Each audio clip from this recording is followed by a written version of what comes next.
ओहो, ठीक है, इट्स ओके। शांत हो जाइए। वो बच्चा को बोलिए ना, वो बच्चे को।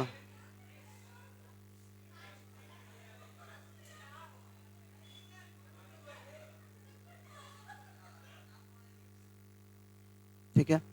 अब बर्नियर के डिस्क्रिप्शन में उसने पहले ही कहा कि सब कुछ क्राउन के अंदर, प्राइवेट प्रॉपर्टी है नहीं। और भी क्या कहा, इसके ऊपर भी एम्फेसाइज किया कि जो लैंड है हिंदुस्तान में, या तो रेगिस्तान है, सैंड है, बैरन माउंटेन है, क्या, फिर कहा कि बैडली कल्टिवेटेड और थिनली पॉपुलेटेड है, क्या, even a considerable portion of the good land remains untilled for want of labourers. मतलब लेबर ही नहीं है, जो अच्छे लैंड हैं भी वो अनटाइल्ड है, मतलब उसका कल्टीवेशन नहीं हो रहा है। That's what Bernier said. Many of whom perish in consequence of the bad treatment they experience from governors, right? Provinces में क्या होता था, गवर्नर्स होते थे, ठीक है। जैसे आज के टाइम में क्या है, कंट्री है, स्टेट है, उसी तरह जो प्रोविंसेस होते थे वहां पे क्या होते थे, गवर्नर्स। तो उन बहुत बैडली मैनेज था। The poor people when they become incapable of discharging the demands of their rapacious lords, lords क्या करते थे, बुरी तरह से एक्सप्लॉइट करते थे। तो वो discharge of the demands of their rapacious lords are not only often deprived of the means of subsistence, subsistence का मतलब सर्वाइवल। तो इतना ज्यादा एक्सप्लॉइट किया जाता था तो सर्वाइवल भी पॉसिबल नहीं हो पाता था, clear. But are also made to lose their children, और अगर वो उनके डिमांड्स को फुलफिल नहीं करते थे तो अपने बच्चों को भी लूज कर देते थे, क्योंकि एज ए स्लेव उठा के ले जाते थे, clear. Who are carried away as slaves, thus it happens that the peasantry driven to despair by so excessive a tyranny, tyranny मतलब cruel and oppressive rule, abandon the country। तो इतना बुरा condition था। ये दिखाया कि जो पिक्चर दिखाया गया है बर्नियर द्वारा कि बहुत बुरा कंडीशन था। लैंड भी जो माउंटेनस है, सैंड है, और जो सही फर्टाइल लैंड भी है वो अनटाइल्ड है, और लेबरर नहीं है, थिनली पॉपुलेटेड है, लेबरर नहीं है। और लेबरर को इतना जो लॉर्ड्स हैं दे आर रेपेशियस, मींस बहुत ज्यादा एक्सप्लॉइट करते हैं, टैक्सेस को लेते हैं, और अगर वो नहीं पे कर पाते हैं डिमांड तो उनके बच्चों को भी एज अ स्लेव उठा करके ले जाते हैं, clear. In this instance, Bernier was participating in contemporary debates in Europe concerning the nature of state and society। तो एक तरह से उस समय सोसाइटी कैसा था और उसके नेचर को के डिबेट में वो आ गए। दैट, और उनका इंटेंशन क्या था, intended that his description of Mughal India would serve as a warning to those who did not recognize the merits of private property। तो यूरोप में वो ये दिखा रहे थे कि मुगल इंडिया के द्वारा, कि मुगल इंडिया में जैसा कंडीशन है, क्यों है, क्योंकि प्राइवेट प्रॉपर्टी नहीं है। तो प्राइवेट प्रॉपर्टी के मेरिट्स को अगर नहीं समझा जाएगा तो ऐसा ही कंडीशन यूरोप में भी हो जाएगा। हम इसलिए बेटर हैं। क्या बोलिएगा? Many of whom perish, perish मतलब खत्म हो जाना। हाँ जी, यही पे, हाँ। Many are little more than sand, और कुछ जो है वो more than sand है और ज्यादा नहीं है, मतलब हल्का फुल्का मिट्टी है। क्या ये रिप्रेजेंटेशन पूरी तरह से ये कह रहा है कि जो हमारा लैंड है वो अच्छा नहीं है। कह रहा है या तो सैंड है, थोड़ा ज्यादा है अगर सैंड से तो मिट्टी है लेकिन उतना फर्टाइल नहीं है, जबकि रियलिटी अगर हम देखें तो था। बट फिर माउंटेन है, तो एक पोर्शन अगर नॉर्थ वेस्ट फ्रंटियर का उन्होंने लिया, पर इवन दो वहां भी फर्टाइल लैंड हमको दिखता है। तो इस तरह से रिप्रेजेंट किया कि हमारा जो लैंड था वो बहुत प्रॉफिटेबल, मतलब फर्टाइल नहीं दिखाया गया। और जहां पे फर्टाइल है भी वहां पे क्या है, वो फर्टिलिटी होने के बावजूद वो लैंड जो है ऐसे पड़ा हुआ है, फैलो पड़ा हुआ है, अनटाइल्ड है, क्योंकि लेबरर्स नहीं है। और जो लेबरर्स काम कर रहे हैं उसको पूरी तरह से एक्सप्लॉइट किया जाता है, और इसके कारण वो इतना ज्यादा एक्सप्लॉयटेशन होता है कि अगर वो नहीं पे कर पाते हैं जो रिक्वायर्ड अमाउंट है या जो रिक्वायर्ड प्रोड्यूस है वो नहीं पे कर पाते हैं, तो उनके बच्चों को भी उठा के ले जाते हैं और एज अ स्लेव ट्रीट किया जाता है. Clear? Now as an extension of this, Bernier described Indian society as consisting of undifferentiated masses of impoverished people. अब ये सारा यहाँ पे पिक्चर भी देखिए कि भाई जो क्लोज दिखाया गया है और इस तरह से दिखाया गया है कि हम लोग क्या यहाँ पे इंडियन उस समय impoverished थे, बहुत गरीब थे, बहुत पुअर कंडीशन में थे, subjugated by a small minority, और एक माइनॉरिटी जो है वो रूल कर रहा था. Clear? Of a very rich and powerful ruling class. Between the poorest of the poor and the richest of the rich, there was no social group. उन्होंने कहा कि या तो जो बहुत अमीर है, जो लॉर्ड्स हैं, क्लियर, जो रिच हैं, और जो गरीब हैं, बहुत पुअर कंडीशन में, इम्पोवरिश कंडीशन में है, और लिटरली मिडिल क्लास नहीं है, कोई और ग्रुप नहीं है. यही चीज दिखाया उन्होंने.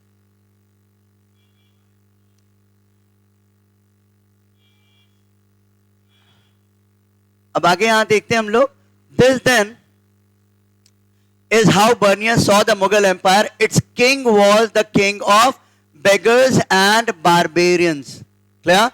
दिखाया कि ये जो राजा है मुगल सम्राट, ये क्या है?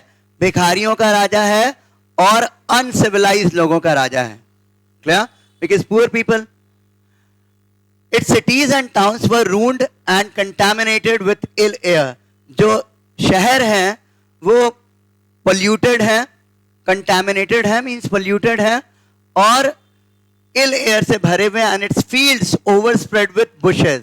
और जो खेत हैं वो झाड़ियों से भरे हुए हैं, बुशेस हैं वहां पे. Clear? And full of pestilential marshes. ठीक है? जहां पे मैरिशेस क्या? मार्शी लैंड, दलदल जो है उसमें उससे भरे हुए हैं, और उसमें पेस्ट है वो वहां पे बस मिलता है. And all this was because of one reason. सारे का रीजन उसने बताया, crown ownership of land. Clear? यही चीज बताया कि क्राउन ओनरशिप है, प्राइवेट प्रॉपर्टी है नहीं, तो क्या है? इम्पोवरिश्ड है. Curiously none of the Mughal official document. अब यहां पे हम दूसरा कॉन्ट्राडिक्शन देखते हैं जो बर्नियर ने कहा और कोई डॉक्यूमेंट्स जो हमको मिला. जैसे मुगल्स के डॉक्यूमेंट्स जो हैं हमारे पास, रिटन डॉक्यूमेंट्स हैं. आप भी देखिएगा, अगर बहुत पुराना अगर आपका कोई कहीं प्रॉपर्टी हो तो आप वो डॉक्यूमेंटेशन अगर आपको मिलेगा तो वो आपको ये अरबी में मिलेगा, राइट? तो वो मुगल पीरियड का. तो उन डॉक्यूमेंट्स के बेसिस पे अगर देखें, official document suggest that the state was the sole owner of land. ऐसा कोई डॉक्यूमेंट नहीं मिला. ऐसा कोई डॉक्यूमेंट नहीं मिला है जो कह रहा है कि भाई मुगल एम्परर जो है वो सोल ओनर ऑफ लैंड है. अब दूसरा, अबुल फजल, राइट, जिन्होंने अकबरनामा लिखा, आईने अकबरी लिखा, उन्होंने क्या कहा? द 16th सेंचुरी क्रॉनिकलर जो टाइम पीरियड को लिखते हैं, जैसे पहले तवारिक पढ़ा था आपने, वही, of Akbar's reign describe the land revenue as remunerations of sovereignty. तो उसने जो डिस्क्राइब किया अबुल फजल ने, उसने कहा कि सोवरेंटी का रेम्यूनरेशन था, मतलब पेमेंट. क्लियर? रेम्यूनरेशन किसको कहते हैं? जैसे आप सैलरी मिलता है आपको किसी को, तो वो रेम्यूनरेशन है, what you get for something, some work. अब यहां पे क्या है? अबुल फजल ने कहा कि जो रेम्यूनरेशन था that was for sovereignty. Sovereignty का मतलब क्या होता है? Supreme power, that you take decision without any external control. वो क्या हो गया? सोवरेंटी. तो जो सोवरेंटी जो रूल कर रहा है, प्रोटेक्ट कर रहा है, उसका रेम्यूनरेशन मिल रहा है. क्लियर? उसका रेम्यूनरेशन मिल रहा है. ये कहा अबुल फजल ने. A claim made by the ruler on a subject for the protection he provided rather than as rent on land. उन्होंने कहा कि वो प्रोटेक्शन के बदले है, वो रेंट नहीं लिया जा रहा है लैंड का. रेंट तो तब होगा, तो इसका मतलब कि ऑब्वियसली कहीं ना कहीं होगा प्राइवेट प्रॉपर्टी. क्लियर? रेंट कब लिया जाएगा? जब आपका प्रॉपर्टी नहीं है, राइट? तब आप रेंट करते हैं, और रेंट तब पे करते हैं. तो यहां पे रेंट नहीं कहा अबुल फजल ने, अबुल फजल ने कहा कि रेम्यूनरेशन ऑफ सोवरेंटी था। अगर रेंट रहता तो हम बात करते कि बर्नियर का। अब किसका सच है नहीं है डिबेटेबल, बट सब अपने अपने व्यू पॉइंट से सबने लिखा है। It is possible that European travelers regarded such claims as rent because land revenue demands were often very high. लेकिन यूरोपियन ट्रैवलर्स जैसे फ्रैंकोइस बर्नर ने लिखा इसको कि रेंट है। रेंट है क्यों? क्योंकि डिमांड्स बहुत बहुत ज्यादा। अगर एक सोवरेंटी के लिए रेम्यूनरेशन होता तो एक फिक्स होता, वेरिएशन बहुत नहीं होता। ये लैंड रेंट है तो रेंट तो कुछ भी बढ़ा देगा, मेरा प्रॉपर्टी हम जो चाहें उतना बढ़ा दें। तो इनका ये मानना था। However, this was actually not a rent or even a land tax, but a tax on the crop. लेकिन वास्तविकता अगर देखा जाए, इस चैप्टर में भी पढ़ेंगे पेजेंट जमींदार्स में, कि क्या होगा कि ये वास्तव में रेंट नहीं था और ना ही रेम्यूनरेशन था, दोनों में से कोई नहीं। ये एक्चुअली क्रॉप का प्रोड्यूस जो होता था उसका टैक्स था। Clear? So land tax but a tax on the crop, कि कितना क्रॉप हुआ उसका लेट्स से 1/6, 1/3 जो भी हो। बर्नियर्स डिस्क्रिप्शन इन्फ्लुएंस्ड वेस्टर्न थियरिस्ट। अब यहाँ पे बहुत इंपॉर्टेंट चीज हम देखते हैं कि इन सब के आधार पे जो वेस्टर्न थियरिस्ट थे, ठीक है, जैसे सबसे बड़ा नाम वेस्टर्न थियरिस्ट के लिए from the 18th century the French philosopher Montesquieu. Montesquieu आपको याद है जिन्होंने डिवीजन ऑफ पावर दिया था, राइट, सेपरेशन ऑफ पावर्स की बात की थी। तो Montesquieu for instance use this account to develop the idea of oriental despotism. उन्होंने इसको कहा ओरिएंटल डेस्पोटिज्म। ओरिएंटल का मतलब क्या होता है? जो ईस्टर्न कंट्रीज है, जैसे एशिया, सारे ईस्टर्न कंट्रीज को ओरिएंटल कहते हैं, वेस्टर्न कंट्रीज को ऑक्सीडेंटल कहते हैं। ठीक है, OCCIDENTAL। तो इन्होंने क्या कहा कि ओरिएंटल डेस्पोटिज्म है ये। क्लियर? डेस्पोट का मतलब वही होता है कि cruel oppressive ruler, uncontrol and autocrat जो होगा वो डेस्पोटिक रूलर है। जैसे किंग है, किसी का नहीं सुन रहा है, अपनी मर्जी से क्रूएल वे में रूल कर रहा है, तो that's what we call as despotism. ठीक है, इसको डेस्पोटिज्म कहेंगे। तो मॉन्टेस्क्यू ने कहा, अपना जो थ्योरी डेवलप कर रहा था वो, तो उसने कहा कि भाई ये क्या है? Oriental despotism. ठीक है, एशियन कंट्रीज का, ईस्टर्न कंट्रीज का ये डेस्पोटिज्म है। द ओरिएंट और द ईस्ट, ओरिएंट मतलब east, enjoyed absolute authority over their subject. ये जो है ना ओरिएंटल कंट्रीज, ये एब्सोल्यूट अथॉरिटी रखते हैं अपने सब्जेक्ट्स पे, अपनी प्रजा पे। एब्सोल्यूट अथॉरिटी का मतलब वेरी स्ट्रॉन्ग, अनकंट्रोल्ड, मतलब कोई इसको रोक नहीं सकता है, कोई कंट्रोल नहीं कर सकता है। Over their subject who were kept in condition of the subjugation and poverty, और जो प्रजा है उसको दबा के रखा जाता है, उसको गरीबी में रखा जाता है। ये बार बार इन्होंने एम्फेसाइज किया कि ओरिएंटल डेस्पोटिज्म है ये। क्या आर्ग्यू, क्या हो गया? Arguing, okay, arguing that all land belonged to the king and that private property was non-existent. According to this view, everybody except the emperor and his nobles barely managed to survive. तो ऐसे condition में क्या होता है?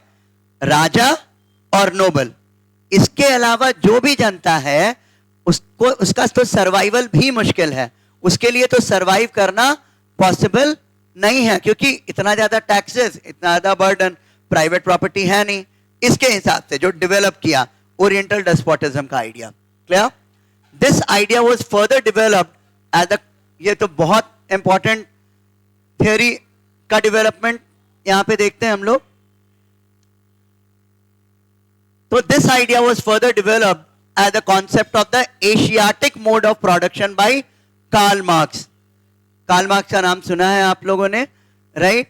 सो communism को propagate किया इन्होंने अपने book Das Kapital Communist Manifesto में। तो इन्होंने जो आइडिया दिया, इन्होंने कहा कि Asiatic mode of production, Karl Marx का जो बेसिक थ्योरी था वो यही था कि भाई प्रोडक्शन के सारे मीन्स पे वर्कर्स का कंट्रोल हो, प्रोलेटेरिएट का कंट्रोल हो, right, dictatorship of proletariat, proletariat जो वर्ग है, जो श्रमिक वर्ग है, उनका कंट्रोल हो, यही चीज कहा। क्या क्लासलेस सोसाइटी की बात करते हैं वो, इक्वल सोसाइटी नहीं, क्लासलेस सोसाइटी की बात करते हैं। किनका बात कर रही हैं आप? उन्होंने क्लासलेस सोसाइटी की बात की, ठीक है, इक्वल सोसाइटी की नहीं, क्लासलेस सोसाइटी की। तो कम्युनिज्म का जो कॉन्सेप्ट वो भी डेवलप किया। तो यहां पे इन्होंने कहा इसके बेसिस पे कि ये Asiatic mode of production by Karl Marx in the 19th century, इन्होंने आर्गुमेंट दिया that India and in other Asian countries colonialism से पहले, मतलब अंग्रेजों के शासन से पहले, surplus was appropriated by the state.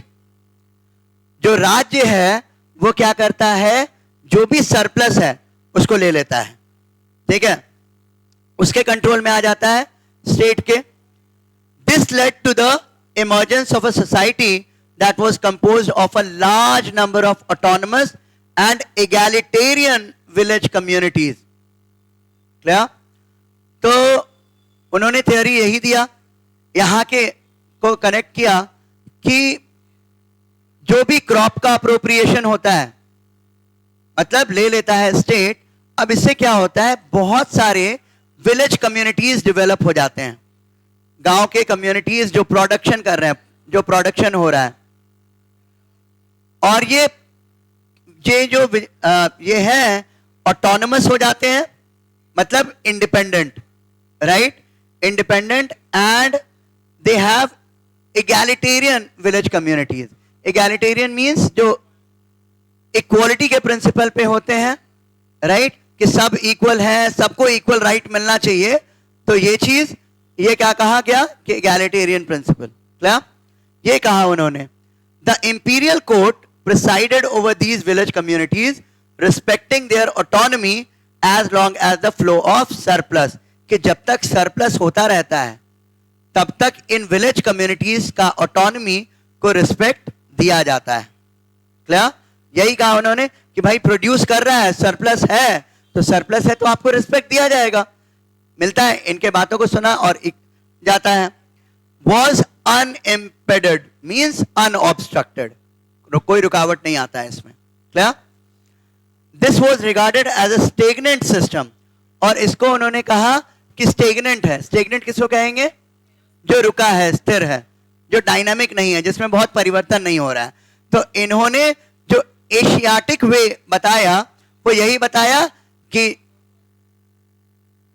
Surplus का अप्रोप्रिएशन है, मतलब स्टेट ले लेता है, इससे क्या होता है, विलेज कम्युनिटीज बनती है बहुत सारे, और वो इंडिपेंडेंट बनते हैं, सब अपने आप में इंडिपेंडेंट है, राइट, और उनका रिस्पेक्ट होता है जब तक वो सरप्लस प्रोड्यूस कर रहे हैं।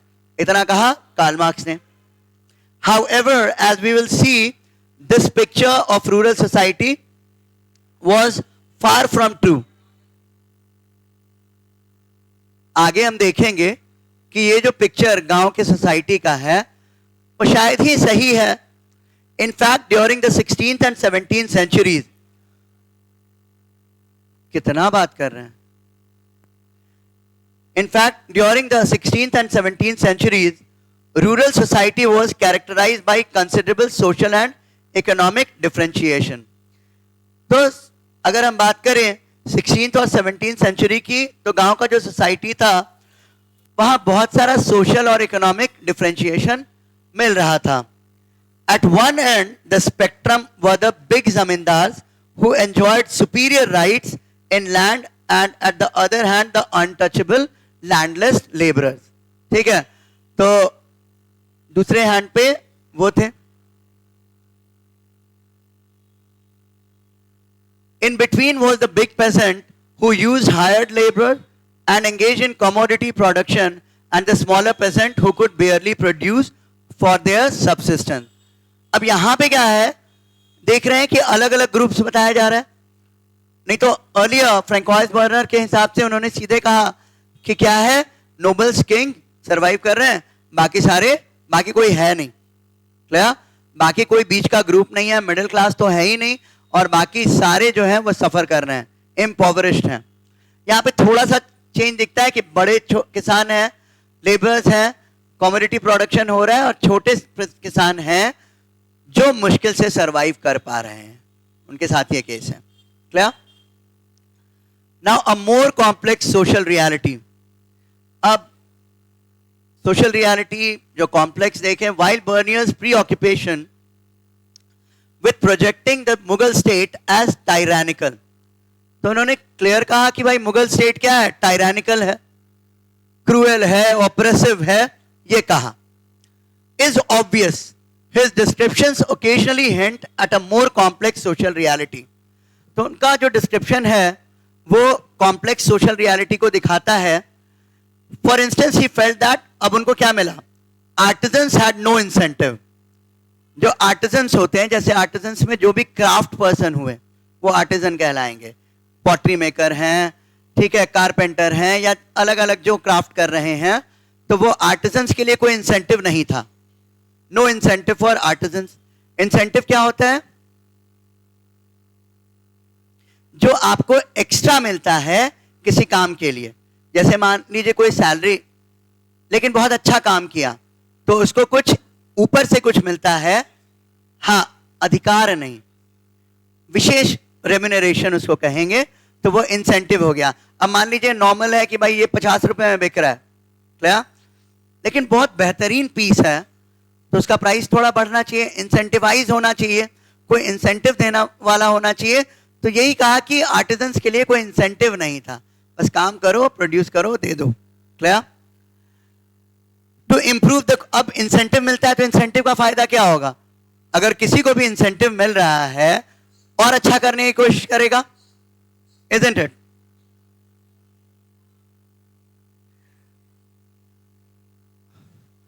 और अच्छा करेगा वो, राइट? तो quality of their manufacture since profits were appropriated bye the state, तो सारा प्रॉफिट जो है कौन ले लेता था, स्टेट, मींस द रूलर। तो इंसेंटिव मिल नहीं रहा है, यहां पे भी हमको कंडीशन ये दिख रहा है। Manufacturers were consequently everywhere in decline. तो जब फायदा नहीं हो रहा है तो लोग उससे हटेंगे ना, परेशान है, हटेंगे। At the same time he considered that vast quantities of the world's precious metals flowed into India as manufacturers were exported in exchange for gold and silver, ठीक है? अब यहां पे दूसरा एक कॉन्ट्रास्ट हो गया, कॉन्ट्राडिक्टरी है, लेकिन फिर भी इनके सेंस में अगर देखें कि इनको क्या मिल रहा है, बहुत कम मिल रहा है। अब यहां पे देख रहे हैं कि जो हमारा प्रोडक्ट था, हमारा जो भी क्राफ्ट था, वो बाहर भेजा जा रहा है, एक्सपोर्ट हो रहा है, और एक्सपोर्ट हो रहा है बदले में क्या आ रहा है, गोल्ड एंड सिल्वर, राइट? तो बट ऑब्वियस क्या था, हमारा एक्सचेंज बहुत अच्छा चल रहा है, हमारा प्रॉफिट भी बढ़ रहा है, मतलब कंट्री का, क्या? He also noticed the existence of a prosperous merchant community. अब यहां पे वो एक और चीज कह रहा है कि भाई प्रॉस्पेरस मर्चेंट कम्युनिटी भी है। कहां एक तरफ बात कर रहे थे कि कहां एक तरफ हम लोग बात कर रहे थे कि किंग है, नोबल है, और बाकी सारे एकदम गरीब भिखारी, कोई बीच का कुछ सीन ही नहीं है। अब यहां पे कह रहा है कि इतना गोल्ड एंड सिल्वर आ रहा है, और उसने नोटिस किया कि प्रॉस्पेरस मर्चेंट कम्युनिटी था। पिछले क्लास में भी हम लोग डिस्कस किए थे कि मर्चेंट्स क्या करते थे, पुटिंग आउट सिस्टम करते थे, ठीक है? पुटिंग आउट सिस्टम में क्या होता था कि सब चीज दिया, रॉ मटेरियल दे दिया, आप सबको दे दिया, मान लो मैं मर्चेंट हूं, मैंने दे दिया, और उसके बाद आपसे क्या कर रहे हैं, ले रहे हैं वापस, ठीक है? और बदले में वेजेस दे रहे हैं, पैसा दे रहे हैं। एंड देयर आफ्टर डिमांड बहुत ज्यादा था, तो डिमांड बहुत ज्यादा था तो लोकली विलेज में मर्चेंट्स होते थे, मर्चेंट्स इसको फिर देते थे सप्लाई मर्चेंट्स को, जो इनलैंड मर्चेंट्स होते थे, ले जाकर के पोर्ट एरिया में, या एक्सपोर्ट मर्चेंट्स को नॉर्थ वेस्ट फ्रंटियर्स के पास या पोर्ट एरिया में लेके जाते थे, और वहां से वो इंटरनेशनल मार्केट में चला जाता था। तो हर लेवल पे प्रॉफिट तो सबको ही बनाता था ना। एक मर्चेंट है, अब मेरे से लेकर के जो गया तो वो उसके मेरे से ऑलरेडी वो हाई प्राइस पे ले जा रहा है। हाई प्राइस पे इसलिए ले जा रहा है क्योंकि डिमांड बहुत ज्यादा है। उनको भी पता है कि जो भी प्राइस में ले जाएंगे हमको इसका प्रॉफिट मिलना है। वो आगे ले गया, सप्लाई मर्चेंट फिर एक्सपोर्ट मर्चेंट को दे दिया, तो हर लेवल पे प्राइसेस बढ़ता जा रहा है। और जब इंटरनेशनल मार्केट में पहुंचता था तो प्राइस एग्जॉर्बिटेंटली हाई हो जाता था इंडियन प्रोडक्ट्स का। तो कहीं ना कहीं तो रेवेन्यू तो आ रहा था ना, प्रॉफिट तो था। तो engage in long distance exchange, और ये लॉन्ग डिस्टेंस एक्सचेंज था। क्लियर? मतलब ऑब्वियसली बाहर बाहर तक। अब यहां पे देखिए चम्मच, right, a gold spoon studded with emeralds and rubies, an example of the dexterity of Mughal artisans। देख सकते हैं, ठीक है। डेक्सटेरिटी मतलब दक्षता, यहां पे बहुत फाइन कि गोल्ड, सिल्वर और रूबी, एमरल्ड सब जड़ा हुआ है। क्लियर? तो कहां से आ रहा है? राइट, प्रॉस्पेरिटी उनका तो था।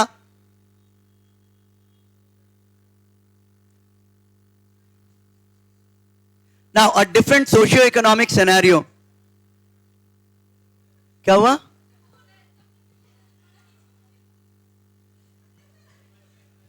हाँ है तो। Read this excerpt. अब देखिए यहां पे बर्नियर का another excerpt. यहां पे देखते हैं। It is important to observe that of this vast tract of country, इतना बड़ा जो country है, अब यहां पे फिर दे रहा है, यहां पे contradiction देखिएगा फिर से। यहां पे फिर बड़ाई कर रहा है, मतलब उसको करना पड़ रहा है, बड़ाई नहीं कर रहा है, वो बता रहा है a large portion is extremely fertile. वहां पे पिछले एक्सर्ट में हमको क्या मिला था कि भाई सैंड है, माउंटेन है, बुशेज है, यही सब पड़ा हुआ है। फर्टाइल लैंड का जो है भी वो अनटाइल्ड है। अब यहां बंगाल का डिस्क्रिप्शन दे रहा है बर्नियर, कह रहा है कि लार्ज किंगडम ऑफ बंगाल यहां पे एक्सट्रीमली फर्टाइल लैंड है। क्लियर? और क्या है? Surpassing Egypt itself, not only in the production of rice, corn and other necessaries of life, but of innumerable articles of commerce which are not cultivated in Egypt. Bengal अकेले क्या कर रहा है? सरपास कर दे रहा है। बंगाल अकेले इजिप्ट को सरपास कर दे रहा है, उससे ज्यादा प्रोडक्शन कर रहा है बंगाल। क्लियर? इजिप्ट से ज्यादा प्रोडक्शन कर रहा है। और यहां का बेस्ट माना जाता था, ऑब्वियस सी बात है, सिल्क, कॉटन, टसर, ये सारा indigo. There are also many part of the Indies where the population is sufficiently abundant. वहां पे क्या कहा था कि पॉपुलेशन बहुत थिन है, थिन पॉपुलेशन, राइट। यहां पे क्या कह रहा है? पॉपुलेशन बहुत अबंडेंट है any which ways, and the land pretty well tilled, और अच्छे से टाइल किया हुआ है। Same person is telling this. And where the artisans although naturally indolent is yet compelled by necessity or otherwise to employ himself in manufacturing. अब जो artisans हैं वो क्या करने दे रहे हैं? कारपेट मैन्युफैक्चरिंग, ब्रोकेट्स बताया था, जो जैसे जरी का काम होता है, जरी का काम जो होता है वो, एम्ब्रॉयडरीज देखा होगा, कपड़े के ऊपर एप्लिक एम्ब्रॉयडरी ऊपर से काम जो होता है, gold and silver cloth and the various sorts of silks and cotton goods which are used in the country और एक्सपोर्टेड अब्रॉड। तो यहां पे ऑब्वियस ही बात है, जो जो मर्चेंट्स इन्वॉल्व होंगे पैसा तो कमा रहे होंगे ना, ठीक है, वो तो प्रॉस्पेरस होंगे, ठीक है, एक क्लास नीचे होगा। It should not escape notice that gold and silver, after circulating in every other quarter of the globe, come at length to be swallowed up, lost in some measure in Hindustan। तो क्या कह रहा है कि gold, silver, ये सारा जो precious metals है, घूम फिर के कहीं ना कहीं हिंदुस्तान में तो आना है, राइट। स्वालो कर जा रहा है हिंदुस्तान उसको। Are you getting my point? In every other quarter of the globe, come at length to be swallowed up, हर जगह जा रहा है, और lost in some measure in Hindustan. तो इतना आ रहा है, फिर वो लॉस्ट हो जा रहा है, कहां जा रहा है, क्या हो रहा है, पर हिंदुस्तान आ रहा है। क्लियर? और वही आ रहा है तभी तो ये सोने का चम्मच बन रहा है।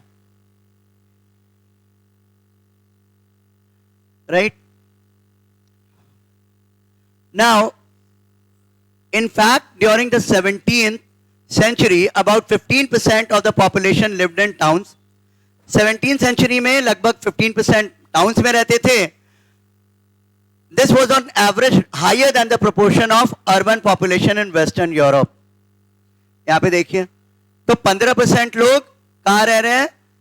टाउन्स में, इंडिया में, and it was more than Western Europe.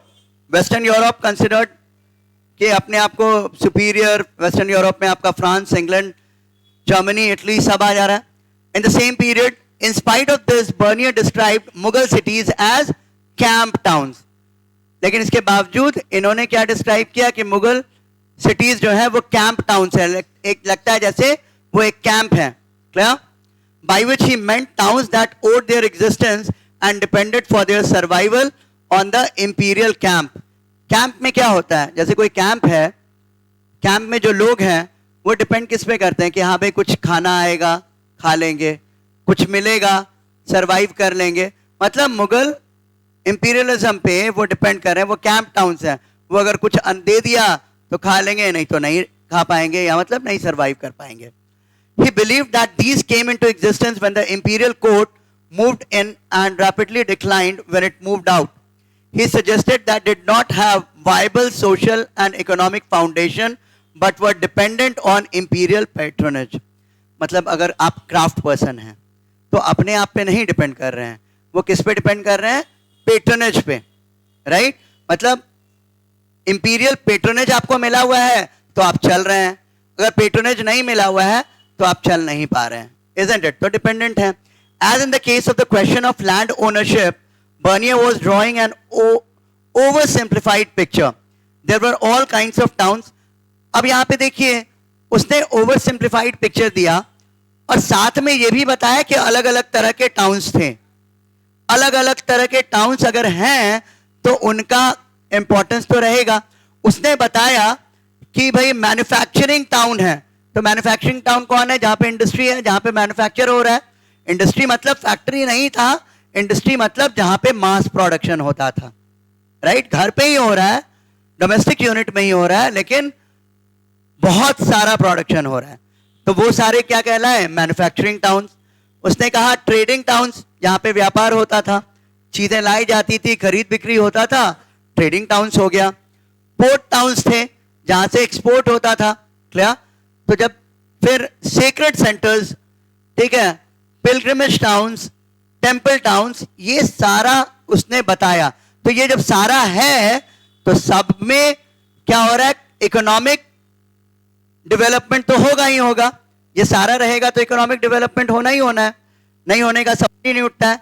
There existence is an index of the prosperity. अगर ये एग्जिस्ट कर रहा है इसका मतलब ये सूचकांक है, ये सूचित कर रहा है कि विकास है, डेवलपमेंट है. Isn't it? Right? ऑब्वियस बात है. बर्नियर कह रहा है कि भाई टेम्पल टाउन है, मैन्युफैक्चरिंग टाउन है, ट्रेडिंग टाउन है, पिलग्रिमेज टाउन है, तो सबका तो इंपॉर्टेंस है. वहां पे तो कॉमर्स हो रहा है ना, व्यापार हो रहा है. जहां पे पिलग्रिमेज है वहां पैसे का ट्रांजैक्शन नहीं होगा? बिल्कुल होगा. जहां पे टेम्पल टाउन है वहां पे नहीं होगा? फूल है, माला है, बहुत सारा कुछ ट्रांजैक्शन हो रहा है. तो ये सारा क्या है? Science of prosperity of merchant communities and professional classes. तो जो भी व्यापारी वर्ग था, जो भी प्रोफेशनल्स थे, प्रोफेशनल्स में कोई भी आर्टिजन आएगा, पॉटरी मेकर, दिया मेकर, सब कोई वो आ गया. Clear? Now further, merchants often had strong community और किन टाइज. अब जो भी मर्चेंट होते थे उनका कनेक्शंस बहुत स्ट्रॉन्ग था, उनका कनेक्शंस बहुत स्ट्रॉन्ग था एक जगह से दूसरे जगह. क्योंकि ट्रेड को फ्लोरिश रखना है तो आपका कनेक्शन स्ट्रांग होना है, नहीं तो ट्रेड कैसे फ्लोरिश होगा? क्लियर? किन टाइज एंड वो organise into their own caste cum occupational bodies. तो इसको क्या कहते थे? पहले भी हम लोग डिस्कस किए हैं, श्रेणी, राइट? इसको क्या कहते थे? श्रेणी. तो अपना जो गिल्ड बनाते थे, तो आप मर्चेंट हैं तो किस चीज के मर्चेंट हैं, किस जाति के हैं, वो अपना एक ग्रुप बन जाता था. Clear? Own caste cum occupational bodies. अब जो जुलाहे हैं तो भाई वीविंग का काम करेंगे. क्लियर? सिल्क वीवर्स जो भी हैं वीविंग का काम करेंगे, पॉटर्स हैं पॉटरी का काम करेंगे, कुम्हार, क्लियर। तो जाति के ऑक्यूपेशनल बॉडीज और caste in western India these groups were called Mahajan. Western India में जो गुजरात का एरिया, ठीक है, नॉर्थ वेस्ट का एरिया, तो वहां पे ये लोग क्या कहलाते थे, महाजन, एंड दे चीफ द सेठ, और उनका जो चीफ होता था उसको सेठ कहते हैं। आज भी ये सब शब्द का प्रयोग होता है। In urban centres such as Ahmedabad the Mahajans were collectively represented by the chief of the merchant community who was called the Nagar Seth. ठीक है, पूरे सिटी के लिए जो चीफ होता था उसको क्या कहते थे, नगर सेठ कहते थे। तो ये पूरा मर्चेंट का सिस्टम डेवलप था। अदर अर्बन ग्रुप्स इंक्लूडेड, और भी प्रोफेशनल ग्रुप्स थे, जैसे फिजिशियंस जो डॉक्टर्स थे, तो डॉक्टर्स उनको क्या कहा गया, हाकिम और वैद। जो टीचर्स थे पंडित या मुल्ला, क्लियर। जो एडवोकेट्स थे, जो लॉयर्स थे, वो वकील, clear. Okay, lawyers, painters, architects, musicians, calligraphers. Calligraphers किसको कहते हैं, जो art of stylize writing, clear. तो ये सारे का ग्रुप था, लॉयर्स को वकील, painters, architect, musicians, calligraphers etcetera. While some, अब इन लोगों में अब सारे प्रोफेशनल हैं, तो प्रोफेशनल या तो प्रोफेशनल्स या तो पेट्रोनेज में रहते थे, क्लियर। पेट्रोनेज मतलब राजा का पेट्रोनेज मिल गया, उसमें उनका काम चल जा रहा है, क्लियर। और दूसरा, some depended on imperial patronage, many made their living by serving other patrons. एक तो इंपीरियल पेट्रोनेज मिला, मतलब राजा के दरबार का पेट्रोनेज मिला, राजा खुश हुआ, होता है ना कि माला निकाला फेंक दिया, लो एंजॉय करो, राइट। मतलब मोती का माला निकाला, हीरे का कुछ दे दिया, कोई अंगूठी निकाल के दे दिया, राइट। तो काफी इंसेंटिवाइज हो जाते थे राजा के, तो उस पर डिपेंड करते थे। और बहुत कोई क्या करते थे, कोई कोई पेट्रन्स के अंदर वो चले जाते थे। जो इंपीरियल पेट्रोनेज वाला होगा वो तो ज्यादा बढ़िया कंडीशन में रहेगा। और कुछ जो थे, while still others served ordinary people in crowded markets और बाजार। सेम चीज बना रहा है, लेकिन अब वो राजा के पेट्रोनेज में है तो ऑब्वियस सी बात है उसको ज्यादा बेनिफिट हो रहा है। फिर अदर पेट्रन्स के अंदर है तो भी बेनिफिट हो रहा है, और बाजार में बेच रहा है तो ज्यादा स्ट्रगल है उसको, क्लियर। लास्ट वन, 5 मिनट्स यहां पे भी देख लेते हैं। यही चीज कह रहा है, पूरा कारखाना वर्कशॉप के बारे में बता रहा है। Large halls are seen at many places called karkhanas, कि बहुत बड़ा कारखाना होता था। उस कारखाना में हॉल होता था, हॉल में सारे तरह के आर्टिस्ट जो हैं। फैक्ट्री क्या होता था उस समय, बस सारी चीजें एक छत के नीचे आ गई, बस ये चीज है। कोई ऐसा नहीं है कि चिमनी, धुआं, ये सब नहीं हो रहा है। अब कारखाना workshop for the artisans, in one hall embroiderers are busily employed, superintended by a master. दूसरे में क्या हो रहा है, गोल्डस्मिथ है। तीसरे में पेंटर है। चौथे में वार्निशर्स। वार्निशर्स कौन होते हैं, जैसे पॉलिश, जैसे लकड़ी है, लकड़ी में पॉलिश होता है ना, ठीक है, उस पॉलिश को ही लैकर वर्क कहते हैं। ये लैकर जो होता है वही पॉलिश जिसको कहिएगा, वो हो रहा है। पांचवें में क्या है, जॉइनर्स, टर्नर्स, टेलर्स, शू मेकर्स हैं। छठे में सिल्क मैन्युफैक्चरर्स हैं, ब्रोकेड, फाइन मसलिन वाले हैं। The artisans come every morning, और ये क्या करते हैं, हर सुबह कारखाना पहुंचते हैं और काम करते हैं, प्रोडक्शन कर। क्या, हाँ, 9 to 5 या कितना टाइम है ये स्पेसिफाइड नहीं था, राइट। इतना अच्छा नहीं होता था कि 9 to 5 हो, पर ये था कि सारे आकर के काम करेंगे, यहां पे कारखाना में काम करेंगे, clear. They remain employed the whole day and in the evening return to their homes in this quite regular manner. Their time glides away, और उनका टाइम बीतता था, लेकिन उनके लाइफ का कंडीशन कोई खास नहीं था, क्योंकि उनको वेजेस दिया जाता था, क्लियर।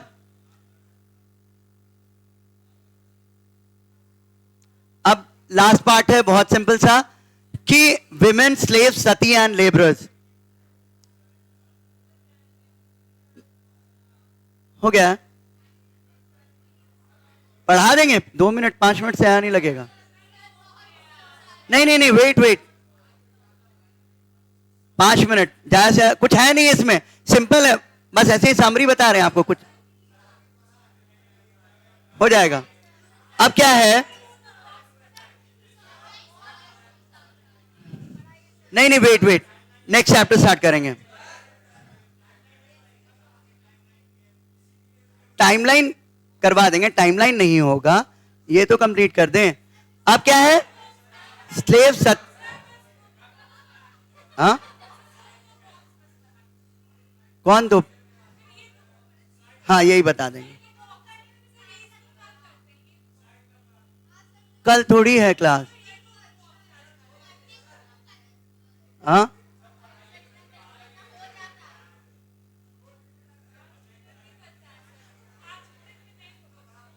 देखिए, इसमें सिंपली ऐसे भी कहा गया कि क्या था, सती सिस्टम के बारे में मेंशन किया, क्लियर, और सती के कंडीशंस के बारे में बताया गया है। स्लेव्स रहते थे जो क्या करते थे, डोली उठाते थे, क्लियर, और जो प्रीचर्स थे उनको स्लेव्स को बेचा जाता था मार्केट में, सिंध में, यही है, ज्यादा कुछ नहीं है।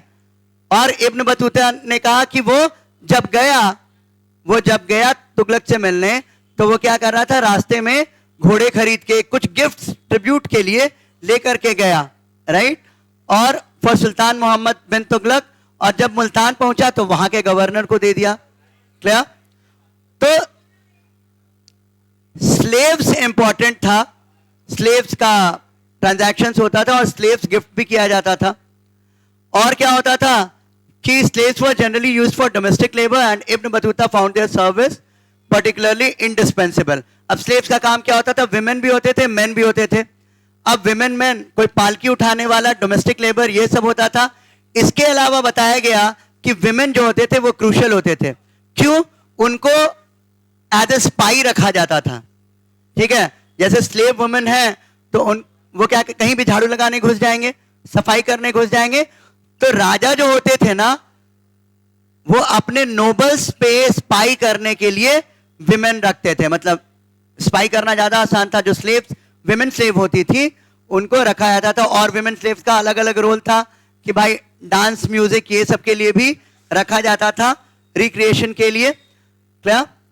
और यही और अब सती सिस्टम पे बात किया कि कुछ महिलाएं खुशी खुशी एम्ब्रेस कर लेती थी डेथ, मतलब फ्यूनरल फायर पे कूद जाती थी, और कुछ को जबरदस्ती कराया जाता था। बस यही है, हो गया, ठीक है, हाँ इतना ही है। अब ये 2 बॉक्सेस है, पढ़ा देंगे, ठीक है, तो पढ़ा देंगे, चलिए, ठीक है, ठीक है, छोड़ देते हैं, चलिए, थैंक यू, थैंक यू।